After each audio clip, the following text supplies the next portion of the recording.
Halo sahabat Skriptura, pada video seri Renungan Skriptura kali ini kita akan membahas tentang bacaan di dalam Ulangan pasal yang ke-10 ayat yang ke-12 sampai yang ke-16.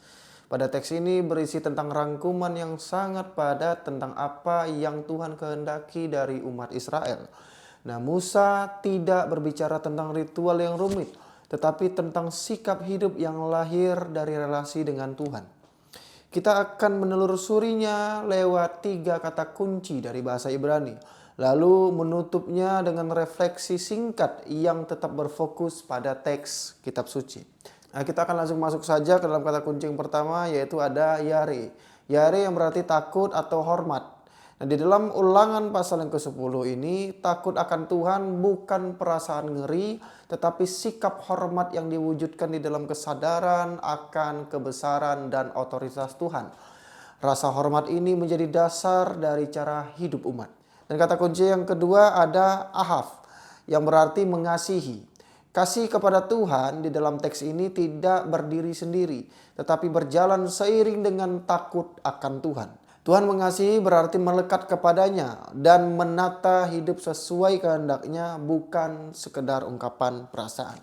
Dan kemudian ada kata kunci yang ketiga, yaitu mul, berarti menyunat atau memotong. Nah, di dalam ayat yang ke-16 Musa berbicara tentang menyunat hati. Ini menunjukkan pada perubahan batin yang mendalam, yang disentuh bukan tubuh tetapi hati, pusat keputusan dan kehendak manusia. Refleksi yang dapat kita ambil dari bacaan Ulangan pasal yang ke-10 ayat yang ke-12 sampai yang ke-16 ini itu memperlihatkan bahwa tujuan Tuhan bersifat menyeluruh namun tidak rumit. Melalui kata yare, umat diajak untuk hidup dengan rasa hormat yang nyata, terlihat di dalam ketaatan sehari-hari. Kasih yang dinyatakan lewat ahaf itu memperdalam relasi itu. Takut dan kasih itu tidak dipertentangkan.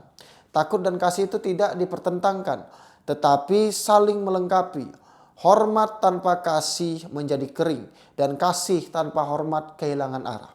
Puncaknya itu terlihat pada mul, yang menggambarkan hati yang mendalam. Teks ini menegaskan bahwa ketaatan sejati berakar pada perubahan batin. Tuhan tidak hanya menuntut tindakan lahiriah, tetapi hati yang lembut dan siap dibentuk. Musa itu mengingatkan bahwa Tuhan adalah Tuhan yang besar dan berkuasa. Namun ia memilih untuk terlibat di dalam kehidupan umatnya.